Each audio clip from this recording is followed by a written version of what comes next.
Soy Alejandro Bermúdez y estoy aquí en EWTN para dar inicio a una versión más de su programa Cara a Cara. Gracias por acompañarnos desde aquí, desde Birmingham, Alabama. Queremos darles un saludo muy cordial, agradecerles su sintonía y enviarles muchísimas bendiciones.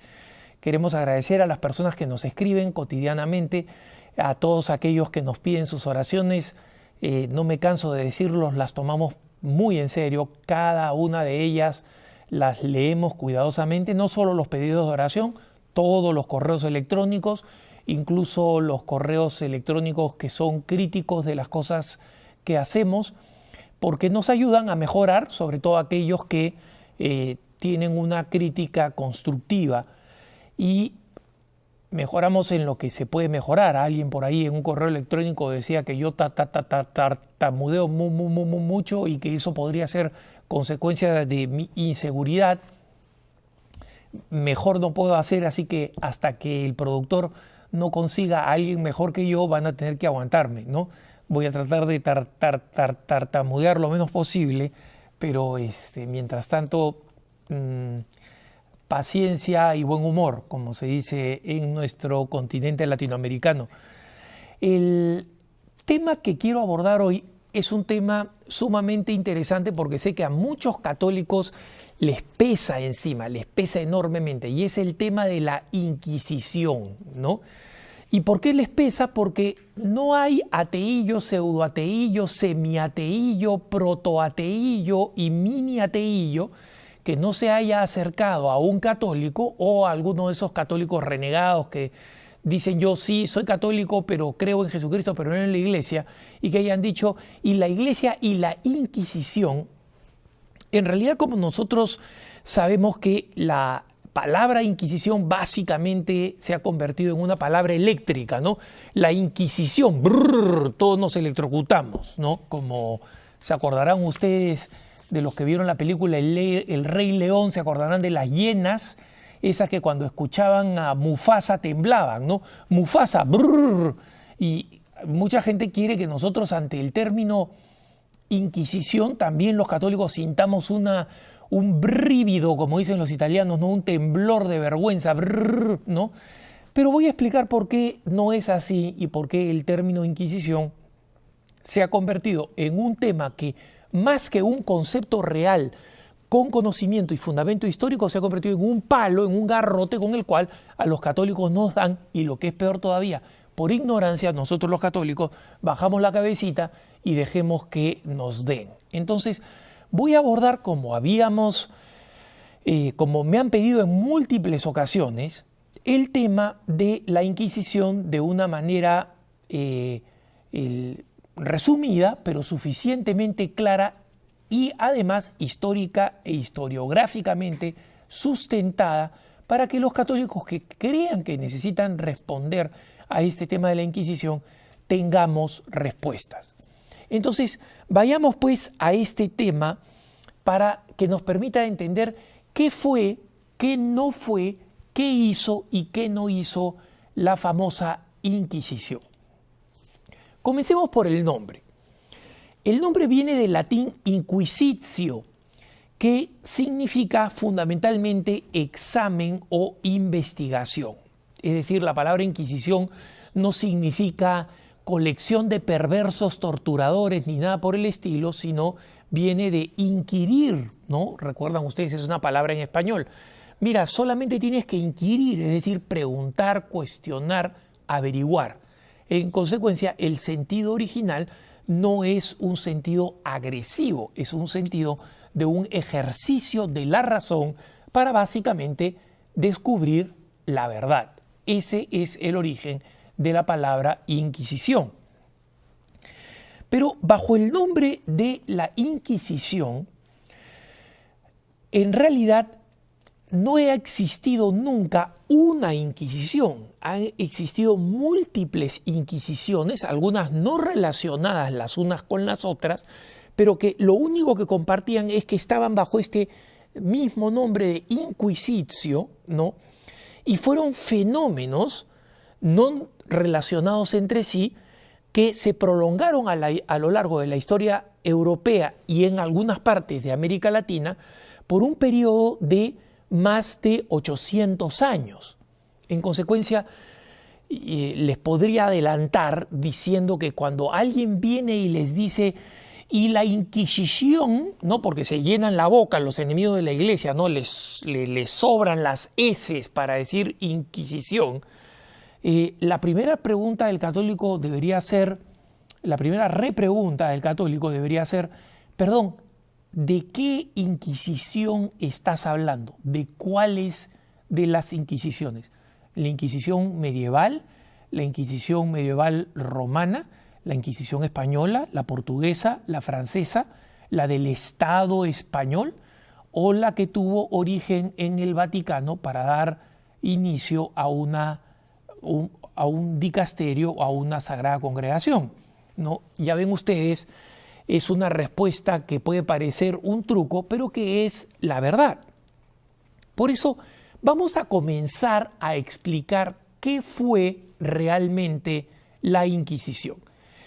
Y para poder comenzar a explicarla, quisiera remitirme a un importante periodista e investigador italiano, Vittorio Messori.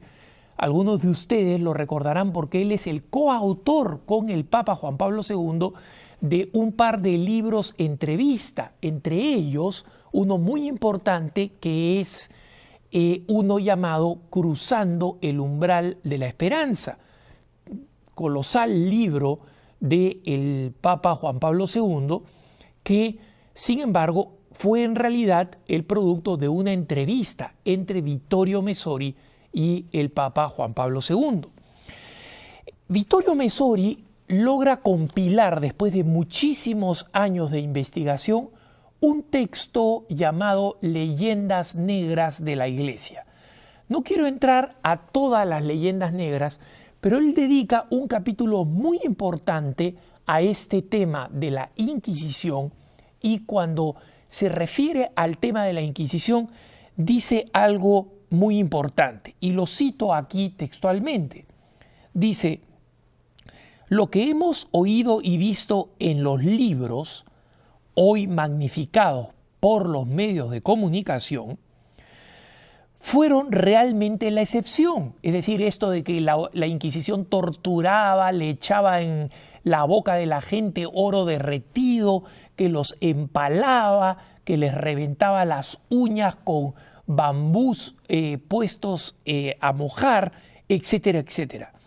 Y dice: y aunque no se pretende defender los abusos que pueden haber existido, ojo, comenzamos por ahí, reconocemos que pueden haber existido, de hecho existieron algunos abusos, el pasado hay que valorarlo, y escuchen esto, muy importante, hermanos, el pasado hay que valorarlo según sus categorías, no según las nuestras.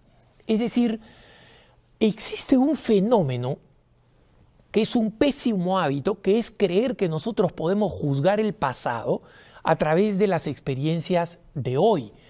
Ese fenómeno, esa distorsión que pretende juzgar el pasado con las categorías de hoy, se llama etnocentrismo.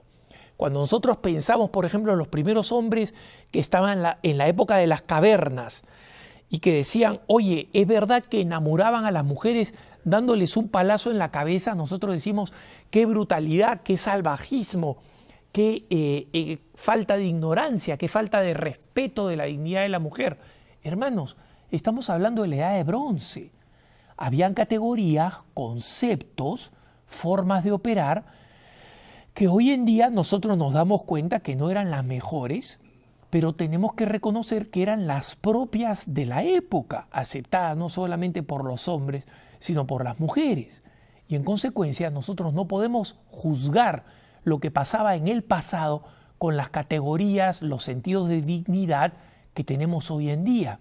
¿Por qué? Porque muchas cosas que hoy en día nosotros consideramos como absolutamente razonables, de aquí a 2000 años van a ser consideradas como trogloditas, violentas e irracionales por las otras generaciones. La única manera como ellos van a entender que hoy en día hacemos lo mejor que podemos con lo que entendemos es que precisamente ellos en el futuro no sean, como nosotros muchas veces somos hoy, culpables de etnocentrismo.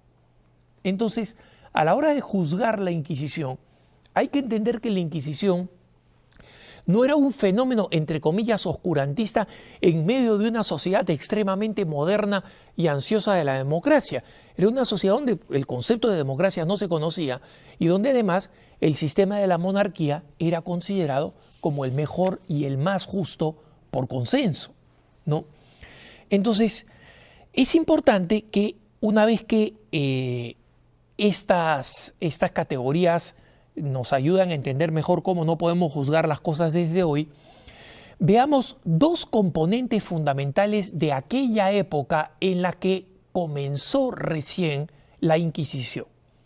La primera categoría es que el bien espiritual de los ciudadanos, de las personas comunes y corrientes, en los principios de la mal llamada Edad Media, de la era cristiana en Europa, es que el bien espiritual era una responsabilidad de las autoridades cívicas. Recuerden ustedes que la separación iglesia-estado existía, pero no se entendía como se entiende hoy. Una de las responsabilidades de las autoridades políticas era mantener el orden, asegurando que las personas pudieran salvarse, ¿no? Y una de las cosas importantes que hay que señalar, como nos explica Messori, es justamente el hecho de que muchos de los tribunales civiles enjuiciaban a los herejes. ¿Por qué? Porque la herejía era vista como algo que destruía el tejido social cristiano y le hacía daño a la convivencia civil. De hecho, una de las herejías más importantes de la época que dio origen o que suscitó la creación de la primera y más antigua forma de Inquisición era una herejía que destruía totalmente el orden social, porque decía que había que prepararse para el fin del mundo inminente y que no había ni que casarse ni que tener hijos, que el sexo solamente debía ser una actividad promiscua a oscuras y que no había que obedecer a la sociedad civil. Se dan cuenta que una herejía de esa naturaleza no solamente era algo que atentaba contra la Iglesia, sino contra el gobierno, y esto forzaba al gobierno civil a intervenir. La segunda característica que nos explica el mismo Messori es que precisamente porque las autoridades civiles creían en esto, muchas veces procedían a condenar a los herejes de manera sangrienta. Es decir, el hereje es un enemigo de la sociedad civil. En ese momento el rey era la autoridad también judicial, tomaba a las personas, las torturaba, las descuartizaba y las mataba. Y esto es lo curioso. La primera Inquisición, que surge en el siglo XII, es una Inquisición que tiene como objetivo que las autoridades eclesiásticas, por decisión del Papa, detengan los abusos que se cometían en los fueros civiles. Es decir, contra lo que se piensa, que la Inquisición quería ser una policía del pensamiento para torturar a todos aquellos que disentían con las enseñanzas de la Iglesia, el primer origen de la Inquisición es decir, oye, espérate un momentito, los reyes, los señores feudales, los jefes del pueblo toman a cualquiera por creer que es hereje y los torturan y los matan. Vamos a poner freno a eso y en consecuencia la primera Inquisición es una Inquisición que tiene este objetivo. Pasemos pues a ver cuál es esta primera Inquisición. Estamos hablando de una Inquisición fundada en 1184, cuando el Imperio español no existía. Y es una Inquisición que fue fundada por el Papa Lucio III a través de una bula, de un documento papal que se llamaba Ad Abolendam, que era justamente para poner fin a muchos de los abusos y de abusos que por si acaso ya habían sido establecidos.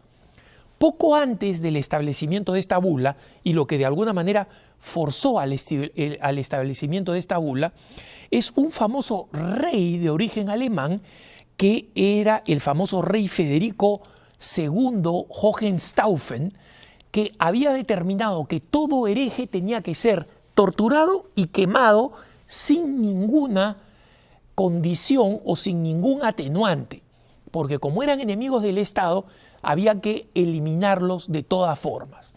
Para contrapesar esto, el Papa Lucio III, que hemos visto en pantalla, decide crear un sistema mucho más moderado y que consiste que en cada parroquia, especialmente en Francia, donde había surgido esta herejía cátara del griego cátaros, puros, porque ellos se sentían más puros que los católicos, que el cristiano común y corriente, o también conocida como herejía albigense, porque había surgido en el pueblo francés de Albi.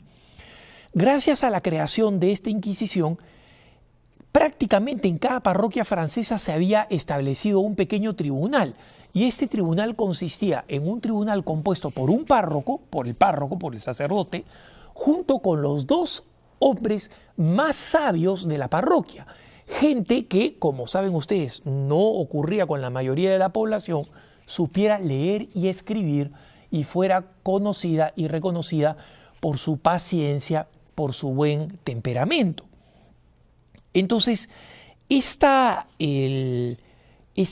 tradición y esta práctica creada en 1184, ya para 1199 todas las parroquias francesas del norte de Italia y del sur de Alemania contaban con estos tribunales.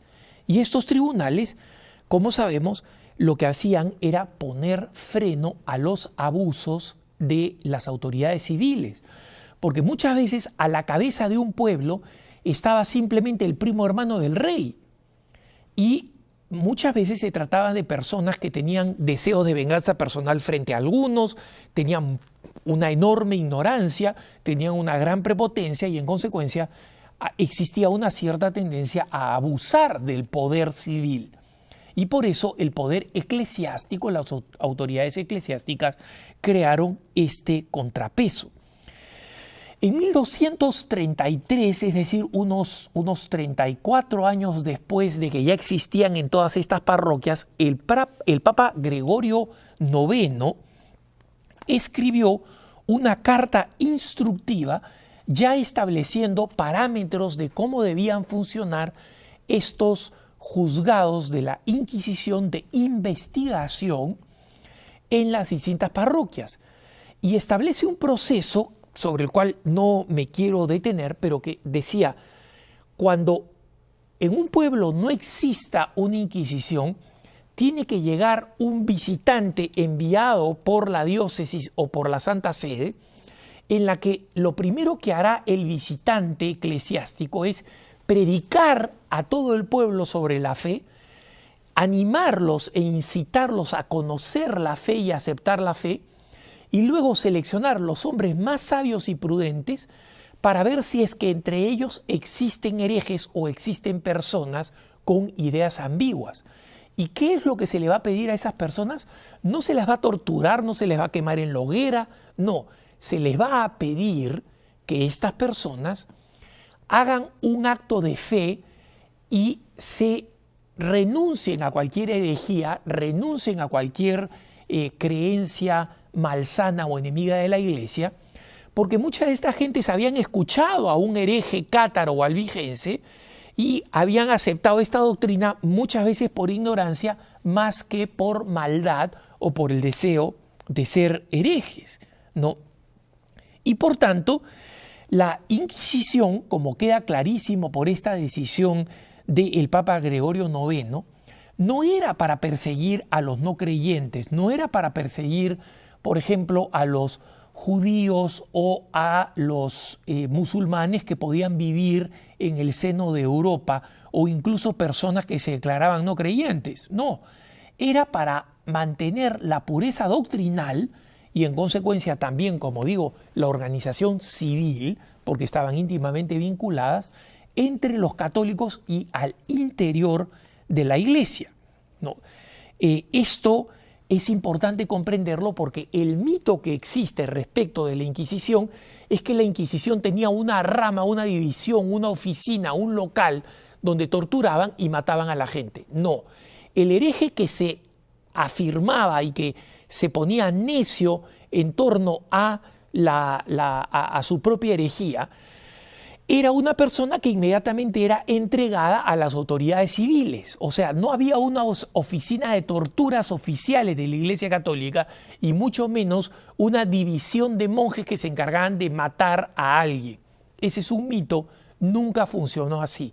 Cuando las autoridades eclesiásticas habían agotado las posibilidades de convencer a una persona a que hiciera una afirmación y una proclamación de la fe, esta persona era entregada a las autoridades civiles. De esta manera nosotros podemos decir que la Inquisición se dedicó a purificar sobre todo de la gran herejía albigense. Tiempo después va a surgir una nueva Inquisición totalmente distinta, una de las que más conocemos, una de las más citadas, que es la Inquisición española. Versiones más chicas de la Inquisición parecida a la española surgieron en Francia y en otros casos surgieron en Portugal. Este famoso tribunal de la Santa Inquisición, que es con el nombre pomposo con que lo conocemos, fue establecido en realidad no por la Iglesia, sino fue establecido por los reyes católicos, por Fernando e Isabel, que como saben ustedes, tuvieron el mérito de unificar la península española, luego expulsar a los moros del sur de Italia y finalmente crear una unidad hispana que permitiría el descubrimiento y la evangelización de los países de América Latina, ¿no? Esta Inquisición fue creada con el permiso del Papa de aquella época. Los reyes Fernando e Isabel pidieron permiso a la Santa Sede en 1476 antes de completar la unificación española y básicamente su propósito era curiosamente proteger. El primer propósito era proteger. ¿Proteger a quiénes? Proteger a los conversos. ¿Qué cosa había sucedido? Con la victoria católica en España, muchos judíos y musulmanes decidieron pasar a la fe católica. Pero entre muchos de los conversos existían otros pseudo-conversos que en realidad no eran conversos, sino que se hacían pasar por católicos, musulmanes y judíos, que sus primeros enemigos y a quienes trataban de presionar, torturar, hostigar, eran aquellos musulmanes, aquellos islámicos y aquellos judíos que de verdad se habían convertido a la Iglesia Católica, que de verdad creían en el catolicismo, que de verdad amaban la Iglesia. Entonces, estos otros pseudo-católicos, que no eran católicos de verdad, que simplemente por razones de oportunismo político se habían dicho católicos, hostigaban especialmente a los neocatólicos, así se los llamaba, a diferencia de los viejos católicos, aquellos que habían sido católicos incluso bajo el imperio musulmán en el califato de buena parte de España. La Inquisición buscó distinguir quiénes eran neocatólicos verdaderos de quiénes eran falsos católicos, llamados marranos en la época, ¿no? Y justamente proteger a los neocatólicos, porque nadie se iba a meter con los viejos católicos, con los católicos que ya tenían años o siglos o, digamos, historia familiar de ser católicos, ¿no? Obviamente, lo que hacía la Inquisición en esa época era distinguir a los falsos conversos de los verdaderos conversos. Y otra de las características fundamentales de la Inquisición que muy pocos señalan era buscar, la Inquisición española, a frailes, monjes, sacerdotes e incluso obispos corruptos. Corruptos porque tenían una vida inmoral desde el punto de vista del celibato o porque tenían una vida inmoral desde el punto de vista de la pobreza y se dedicaban incluso hasta a engañar gente para hacer dinero. Muchos de estos sacerdotes, frailes y hasta obispos corruptos terminaron ante los tribunales de esta Santa Inquisición. Ahora, lo que es cierto es que la Inquisición española fue cayendo en abusos, fue cayendo en arrestos innecesarios, en cuestionamientos innecesarios. Algunos se preguntan por qué algunos santos como Santa Teresa de Jesús, por ejemplo, o como San Juan de la Cruz, fueron víctimas de investigaciones, solo investigaciones, nunca de torturas, como el gran Ignacio de Loyola, por ejemplo, fue sujeto de investigación de la Inquisición. Y la razón fue muy sencilla, ninguno de ellos fue torturado, fueron simplemente cuestionados y luego dejados. La razón era muy sencilla, es que también comenzaron a surgir herejías, especialmente una herejía llamada iluminista o iluminada, de gente que se decía inspirada directamente por el Espíritu Santo y que quería cambiar la doctrina católica. Estos abusos, por ejemplo, en los que fue cayendo la Inquisición española, fueron denunciados y fueron, además, con la exigencia de que cambiaran, por el Papa Sixto IV. El Papa Sixto IV le escribió al Imperio Español, a los entonces reyes, diciéndoles: los métodos de la Inquisición tienen que cambiar. Porque, ojo, los métodos de la Inquisición española, hermanos, eran exactamente los mismos que los métodos realizados por las autoridades civiles en la época. No crean ustedes que las autoridades civiles tenían sistemas judiciales justos, ordenados o muy organizados. En ninguna parte del mundo. Los reyes muchas veces tenían la última palabra y los representantes de los reyes tenían muchas veces la última palabra, y eran muchas veces palabras abusivas, arbitrarias, basadas en malhumores, basadas en caprichos, basadas en el deseo de soborno, basadas en fobias y filías, basadas en nepotismo, o sea, en la preferencia de un familiar sobre otro, etcétera, ¿no? Pero el asunto es que uno de estos abusos ha sido mencionado, entre otros, el que se produjo en 1492, el mismo año que más tarde se descubriría España, por el entonces Gran Inquisidor.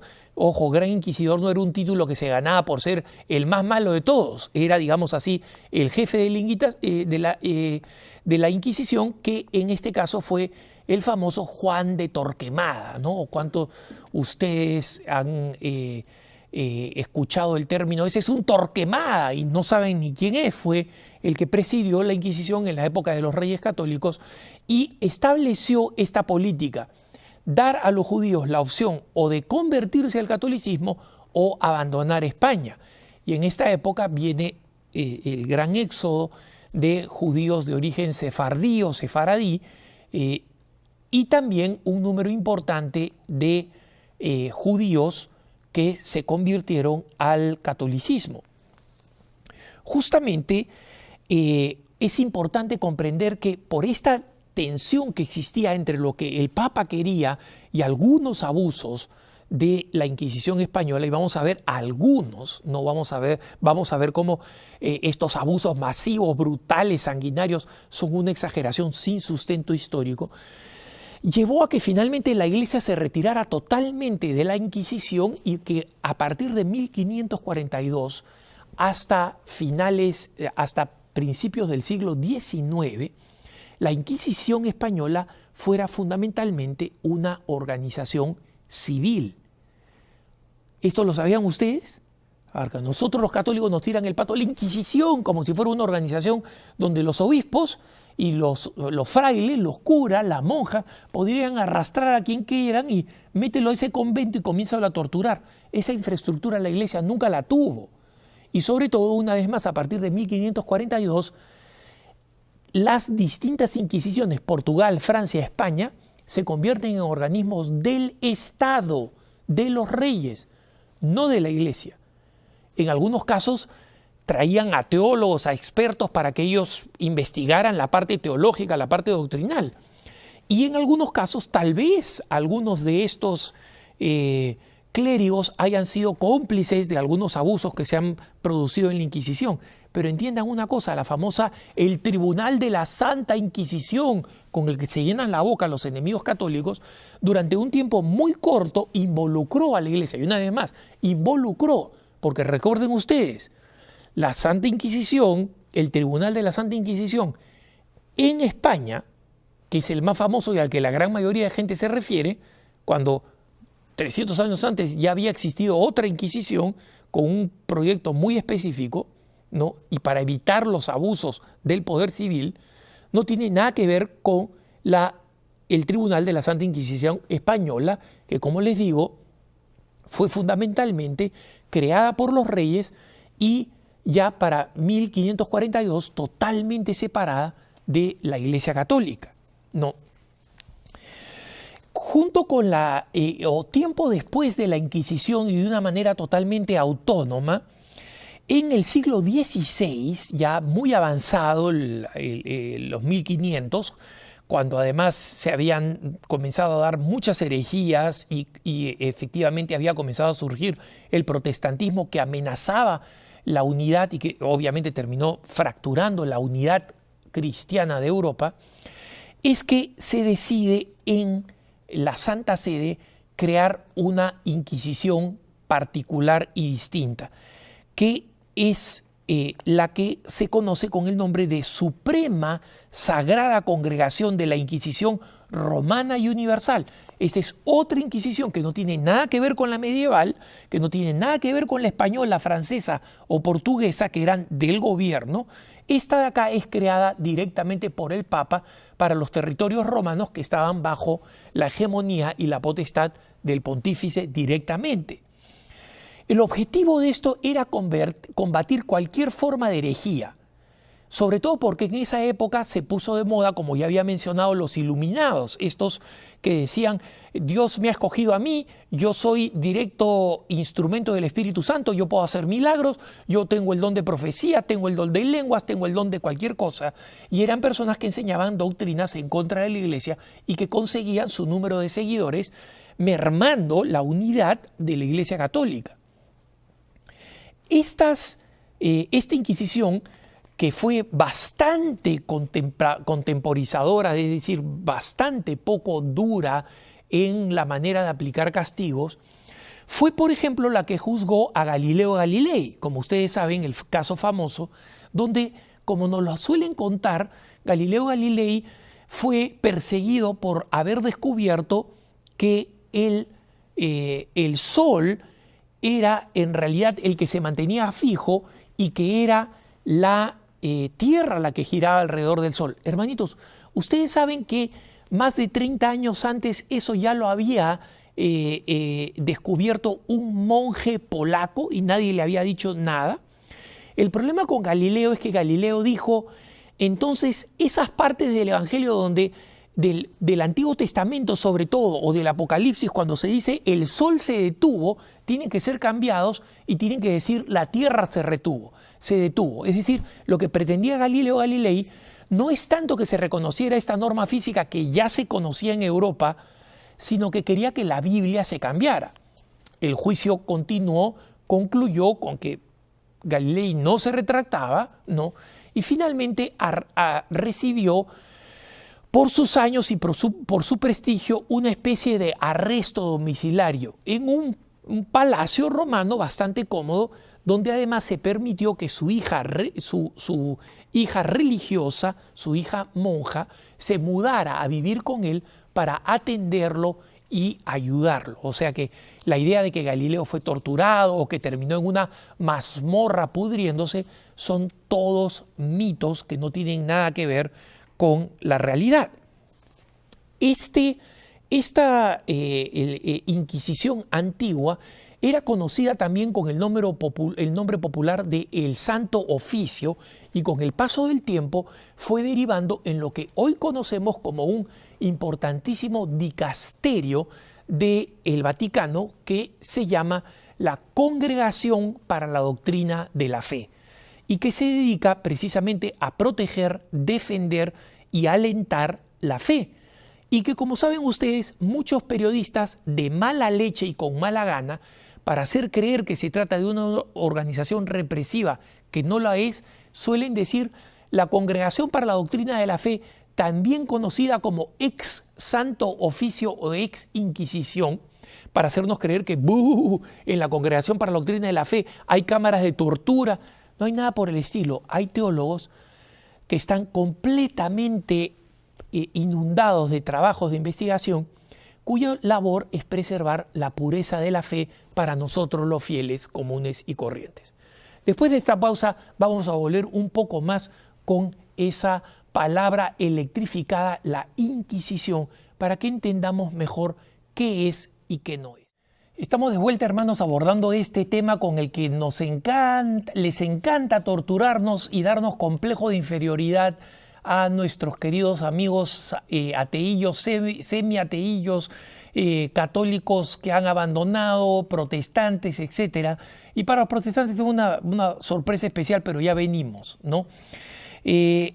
La periodista venezolana Marina Jacinto investigó recientemente una de las investigaciones más importantes que se realizaron sobre los archivos de la Sagrada de la famosa Santa Inquisición, la Inquisición tanto en Roma como la Inquisición española, ¿no? Porque la vieja Inquisición, la de 1140 y tanto, esa Inquisición, como digo, básicamente no dejó muchos rastros. Lo que hizo fue tratar de evitar el abuso de las autoridades civiles. Pero después de un informe de 800 páginas que fue auspiciado por investigadores independientes, por el mismo Papa Juan Pablo II, que recordarán ustedes, quería pedir perdón a la Iglesia por cualquiera de los abusos con ocasión del jubileo del 2000, el Papa vio que todos los archivos se hicieran disponibles y esta periodista venezolana que recapituló las investigaciones recogidas en 800 páginas, en un volumen de 800 páginas sobre la realidad de la Inquisición, decía lo siguiente, y la cito, ¿no? Dice: las actas de las Inquisiciones indican que las torturas y los autos de fe, por si acaso autos de fe significaba matar a la persona quemándola en una estaca, eso es lo que se llamaba auto de fe, entre otros castigos para los feligreses condenados por esos tribunales eclesiásticos, no fueron tantos como el imaginario colectivo supone. Ojo, aquí nadie está tratando de justificarse ni alegrarse de los abusos o los males que pueden haber ocurrido en esa época, que como sabemos, e insisto, pertenecían a otra mentalidad y otra época. Pero dice: la tortura, continúa la periodista, no fue tan frecuente como se ha creído, pues las actas señalan que la Inquisición torturó en el 10% de los casos. O sea, el que cree que entraba a la Inquisición y ya estaba frito, le iban a torturar, le iban a quemar los pies, le iban a derretir oro o plomo hirviendo en la boca, en la garganta, junto con un embudo puesto en la boca, etc. Es totalmente falso. Y acá cito una frase todavía más importante y que tiene que ver con la gran diferencia que hubo entre la Inquisición y la persecución, por ejemplo, de supuestas brujas de parte de los protestantes. La periodista italiana Jacinto decía lo siguiente: morían más presuntas brujas en los países protestantes a mano de los tribunales civiles, que eran obviamente de inclinación protestante, que en países católicos a manos de la Inquisición. La Inquisición, dice, quemó por supuesta brujería a 59 mujeres en España, 36 en Italia y 4 en Portugal. Trágico, terrible obviamente, pero en Europa los tribunales civiles a instancia de los protestantes juzgaron por el mismo delito a 100.000 mujeres. De ellas, 50.000, la mitad, 50.000 fueron condenadas por brujería, de las cuales solo en Alemania 25.000, en la Alemania de Lutero, un cuarto de las 100.000 mujeres y la mitad de las que fueron quemadas y fueran enviadas a la llamada pira purificadora. O sea, armaban una pira de madera y la tiraban ahí, la dejaban quemarse, ¿no? Durante el siglo XVI, por los protestantes seguidores de Martín Lutero, las cifras de mujeres quemadas fueron excepcionales. Y esto porque muchas veces dicen a los católicos, sí, la quema de brujas. Los católicos no tenían una obsesión con las brujas, tenían una obsesión con los herejes. No tenían una obsesión con las brujas. Y la quema de brujas más importante conocida en la historia fue producto en el siglo XVIII por los puritanos norteamericanos en las zonas aledañas a lo que hoy en día es Massachusetts, en el estado de Massachusetts, cerca de la ciudad de Boston, en una ciudad que, como ustedes saben, se llama Salem, ¿no? Hay una película por ahí que se llama Las Brujas de Salem. Se llama Salem porque probablemente ese es el pueblo donde la histeria colectiva puritana evangélico-protestante quemó a una cantidad enorme de mujeres por razones tan absurdas de que, por ejemplo, tenía un mechón blanco, como saben ustedes lo que significa un lunar de pelo, ¿no? Un mechón blanco, o porque tenía un ojo distinto del otro. Eso debía ser brujería. Las quemaban como si fueran lechones en una barbacoa, con la diferencia que por lo menos al lechón lo dejan cocinarse hasta un cierto punto, aquí las quemaban hasta la pulverización. Entonces, compararnos a nosotros los católicos con los protestantes, sobre todo cuando un protestante viene a decirte, sí, y la Inquisición, tú dile, mira, yo estoy orgulloso de la Inquisición, por lo menos comparado con la manera como ustedes y tus antecesores quemaron a mujeres completamente inocentes, solo en la Europa central protestante, 100.000, solo 50 de ellas, ni más ni menos 50.000 de ellas, la mitad quemadas, y solo en Alemania 25.000, es decir, ante los ojitos de Lutero, un cuarto de esas 100.000 mujeres quemadas. 25.000, hermano. Una cantidad espeluznante, ¿no? Y es interesante decir que, por tanto, que la gran mayoría de las personas que eran juzgadas, la gran mayoría, recuerden ustedes que solamente un 10% terminó con abusos físicos o muerte, más de la mitad eran personas a las que se les dejaba ir. Mira, ha habido un malentendido, te dejo ir. Punto. Y en otros casos se les decía hacer penitencia, reza, haz una marcha pidiendo perdón por tus pecados, conviértete, confiesa, deja de predicar las herejías que predicaban y punto. Esas eran las medidas fundamentales. Hermanos, tanto en la Inquisición española, especialmente cuando el Papa intervino, la misma Inquisición española tenía métodos que eran bastante más humanos, o si quieren, para los parámetros de hoy, menos inhumanos que la justicia civil. Ustedes saben que, dado que la mayoría de las personas en el juicio civil, en el juicio de la Inquisición, eran exoneradas, había una cantidad importante de criminales que eran capturados por la justicia civil, por los policías, por los guardias reales, por robo, por latrocinio, por violación, por asesinato, que una de las primeras cosas que hacían cuando eran capturados era comenzar a blasfemar contra Dios con la intención de que dijeran, ah, bueno, este ha cometido un pecado contra la fe, vamos a pasarlo del juzgado civil al juzgado de la Inquisición. ¿Por qué? Porque sabían que iban a ser tratados mejor, que si pedían perdón, que si se arrepentían, probablemente iban a encontrar mucho más tolerancia de parte de las autoridades de la Inquisición que de parte de las autoridades directamente civiles. Y ojo, una vez más, después de pasados algunos años de la Inquisición fundada por Fernando de Isabel, esta se convirtió en una organización exclusivamente estatal, no de la Iglesia. Muchas veces cuando a mí me preguntan, oye, ¿y qué cosa dices de la Inquisición? Yo normalmente les pregunto, ¿cuál Inquisición? Y ahí es donde comienzan los problemas. porque los que nos preguntan en base a ignorancia. Han escuchado hablar de la Inquisición, se les llena la boca con la palabra Inquisición, pero no saben lo que es de verdad.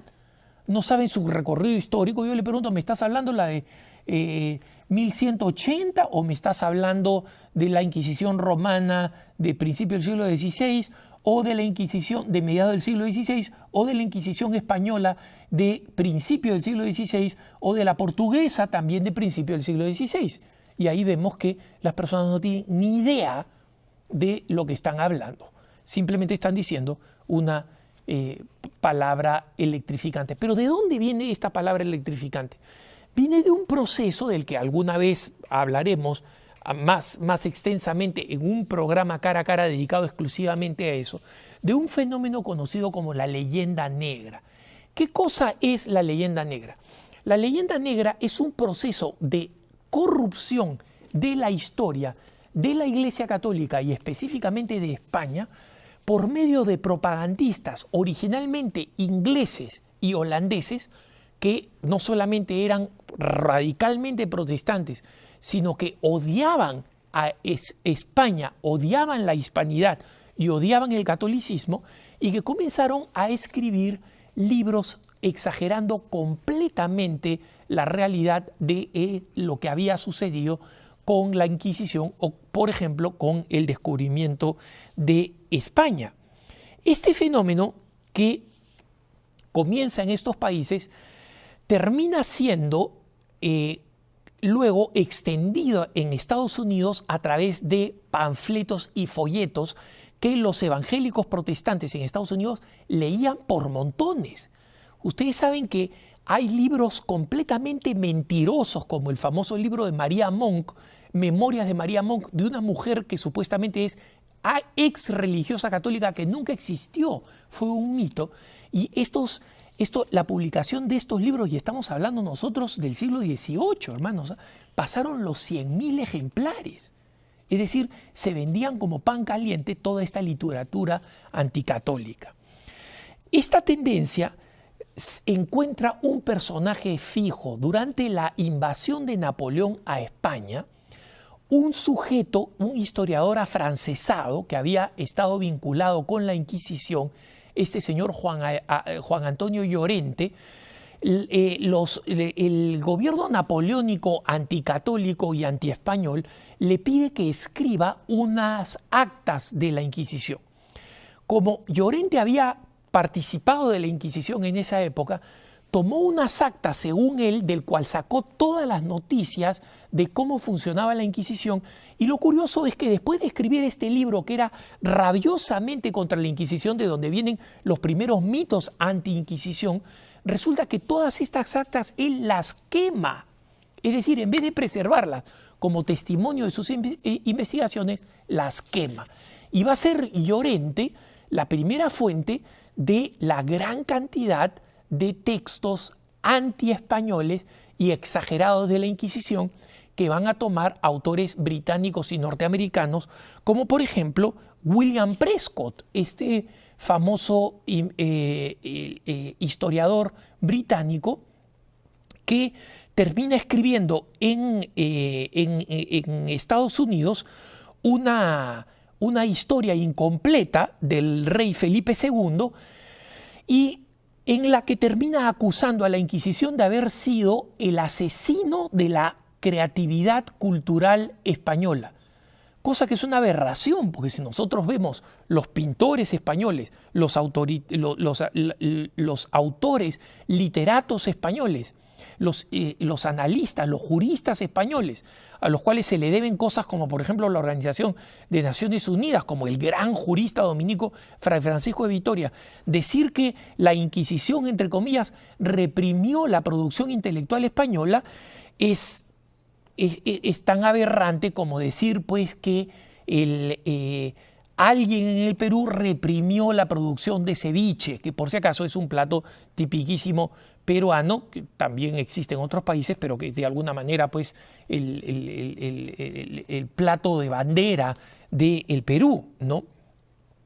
Luego va a existir un autor, poeta, literato alemán, Leon Feuchtwanger, que exiliado en Estados Unidos ya a principios del siglo pasado, en 1951, escribe una obra llamada Goya, inspirada en Francisco José de Goya y Lucientes, el famoso pintor español, ¿no es cierto? Y donde básicamente trata de presentar a Goya como una especie de héroe anti-inquisición. Esta novela, novelucha, porque en realidad la he revisado y me parece más aburrida que escuchar un partido de ajedrez por radio, ¿no? Pero sin embargo se volvió muy popular por ser anticatólica y por ser antiespañola. Se hizo una película y se tradujo a 24 idiomas. Esto mismo va a suceder después de la Segunda Guerra Mundial, cuando varios historiadores tratan de conectar la expulsión de los judíos de España con el primer paso que luego daría lugar al holocausto judío de la Segunda Guerra Mundial, cosa que no tiene que ver nada con la otra, ¿no? La verdadera historia contemporánea, sin embargo, gracias a Dios y para todos aquellos que quieren investigar la verdad sobre la Inquisición y cómo todas estas exageraciones carecen de sustento histórico, comienzan con un autor poco simpatizante del catolicismo, Henry Charles Lee, que ustedes están viendo ahí. Él era un pastor e historiador protestante, pero es el primero que viaja a España y toma las actas existentes que Llorente no había quemado y dice: lo que nosotros entendemos por la Inquisición es una total exageración. Van a ver luego distintos autores que quiero presentarles aquí rápidamente para que ustedes sepan que pueden recurrir a ellos, porque en la historiografía norteamericana es donde comienza a surgir el fin del mito de la falsa Inquisición. Vamos a tener a autores importantes, por ejemplo, como Thomas Faden. Vamos a tener a autores como Ronald Hilton, que es autor de un importante ensayo escrito en francés. Más recientemente, todavía están vivos, tenemos Henry Kamen, o Henry Kamen, como deseen pronunciarlos algunos, que es autor de un libro muy importante, se llama The Spanish Inquisition, A Historical Revision. Este libro de acá es un libro que yo les recomiendo, lamentablemente no está en español, pero es un libro que ayuda mucho a entender este fenómeno. Por si acaso está en las grandes tiendas en línea donde venden libros. Y otro gran investigador es Edward Peters, que también está ahora, es un autor vivo y que escribió un libro muy importante que se llama The Inquisition, simplemente. Está, como digo, en los principales medios, los principales tiendas de estudio sobre el tema. Vale la pena mencionar un autor judío que es Ben Zion Netanyahu. Por si acaso, este historiador, que ya tiene cerca de 100 años, hispano-hebreo, no es ni más ni menos que el papá del primer ministro israelí Benjamin Netanyahu. Él escribió un libro extraordinario que se llama De la anarquía a la Inquisición. Y este libro de Ben Zion Netanyahu, de un autor judío, señala que básicamente las enseñanzas que hoy tenemos de la Inquisición están totalmente distorsionadas y que necesitamos una verdadera revisión. En resumen, hermanitos, ¿cuál es la verdad de la historia? Muchas cosas pasaron dentro de la Inquisición, pero la Inquisición, primero, es un fenómeno larguísimo, distinto y aislado que se prolonga por 800 años y que solamente puede ser entendido a través de la honestidad histórica. Y que si se quiere utilizar como un palo, como un garrote contra nosotros los católicos tenemos múltiples argumentos históricos para decir que es totalmente falso y que la Inquisición nunca fue lo que hoy en día se quiere decir, y esto es lo que nos permite decirle a los ateillos: ¿sabes qué? Averigua mejor antes de hablar. Les agradezco por habernos acompañado a esta nueva edición de su programa Cara a Cara latinoamericano. El tema que quiero abordar hoy es un tema sumamente interesante porque sé que a muchos católicos les pesa encima, les pesa enormemente, y es el tema de la Inquisición, ¿no? ¿Y por qué les pesa? Porque no hay ateillo, pseudoateillo, semiateillo, protoateillo y miniateillo que no se haya acercado a un católico o a alguno de esos católicos renegados que dicen yo sí soy católico pero creo en Jesucristo pero no en la iglesia, y que hayan dicho y la iglesia y la Inquisición. En realidad, como nosotros sabemos que la palabra Inquisición básicamente se ha convertido en una palabra eléctrica, ¿no?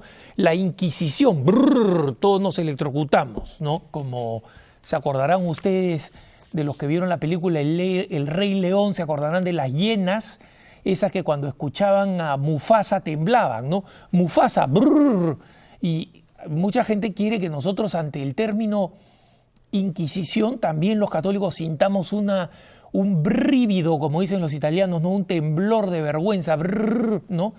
Pero voy a explicar por qué no es así y por qué el término Inquisición se ha convertido en un tema que, más que un concepto real, con conocimiento y fundamento histórico, se ha convertido en un palo, en un garrote con el cual a los católicos nos dan, y lo que es peor todavía, por ignorancia, nosotros los católicos bajamos la cabecita y dejemos que nos den. Entonces, voy a abordar, como me han pedido en múltiples ocasiones, el tema de la Inquisición de una manera resumida, pero suficientemente clara y además histórica e historiográficamente sustentada para que los católicos que crean que necesitan responder a este tema de la Inquisición tengamos respuestas. Entonces, vayamos pues a este tema para que nos permita entender qué fue, qué no fue, qué hizo y qué no hizo la famosa Inquisición. Comencemos por el nombre. El nombre viene del latín inquisitio, que significa fundamentalmente examen o investigación. Es decir, la palabra Inquisición no significa colección de perversos torturadores ni nada por el estilo, sino viene de inquirir, ¿no? Recuerdan ustedes, es una palabra en español. Mira, solamente tienes que inquirir, es decir, preguntar, cuestionar, averiguar. En consecuencia, el sentido original no es un sentido agresivo, es un sentido de un ejercicio de la razón para básicamente descubrir la verdad. Ese es el origen de la palabra Inquisición, que puede parecer un truco, pero que es la verdad. Por eso vamos a comenzar a explicar qué fue realmente la Inquisición. Y para poder comenzar a explicarla, quisiera remitirme a un importante periodista e investigador italiano, Vittorio Messori. Algunos de ustedes lo recordarán porque él es el coautor con el Papa Juan Pablo II de un par de libros entrevista, entre ellos uno muy importante que es uno llamado Cruzando el umbral de la esperanza, colosal libro del Papa Juan Pablo II, que sin embargo fue en realidad el producto de una entrevista entre Vittorio Messori y el Papa Juan Pablo II. Vittorio Messori logra compilar, después de muchísimos años de investigación, un texto llamado Leyendas Negras de la Iglesia. No quiero entrar a todas las leyendas negras, pero él dedica un capítulo muy importante a este tema de la Inquisición, y cuando se refiere al tema de la Inquisición dice algo muy importante, y lo cito aquí textualmente. Dice: lo que hemos oído y visto en los libros, hoy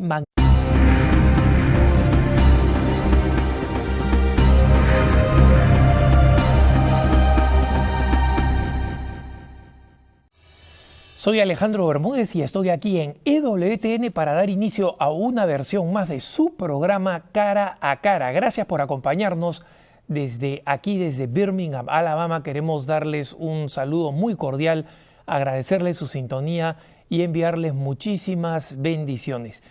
Queremos agradecer a las personas que nos escriben cotidianamente, a todos aquellos que nos piden sus oraciones. No me canso de decirlos, las tomamos muy en serio. Cada una de ellas las leemos cuidadosamente, no solo los pedidos de oración, todos los correos electrónicos, incluso los correos electrónicos que son críticos de las cosas que hacemos, porque nos ayudan a mejorar, sobre todo aquellos que tienen una crítica constructiva, y mejoramos en lo que se puede mejorar. Alguien por ahí en un correo electrónico decía que yo tartamudeo mucho y que eso podría ser consecuencia de mi inseguridad. Mejor no puedo hacer, así que hasta que el productor no consiga a alguien mejor que yo, van a tener que aguantarme, ¿no? Voy a tratar de tartamudear lo menos posible, pero mientras tanto, paciencia y buen humor, como se dice en nuestro continente. Pero bajo el nombre de la Inquisición, en realidad no ha existido nunca una Inquisición. Han existido múltiples Inquisiciones, algunas no relacionadas las unas con las otras, pero que lo único que compartían es que estaban bajo este mismo nombre de Inquisitio, ¿no? Y fueron fenómenos no relacionados entre sí que se prolongaron a lo largo de la historia europea y en algunas partes de América Latina por un periodo de más de 800 años.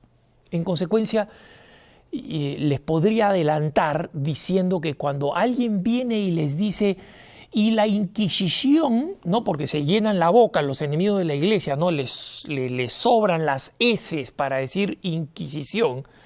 La primera pregunta del católico debería ser, la primera repregunta del católico debería ser, perdón, ¿de qué Inquisición estás hablando? ¿De cuáles de las Inquisiciones?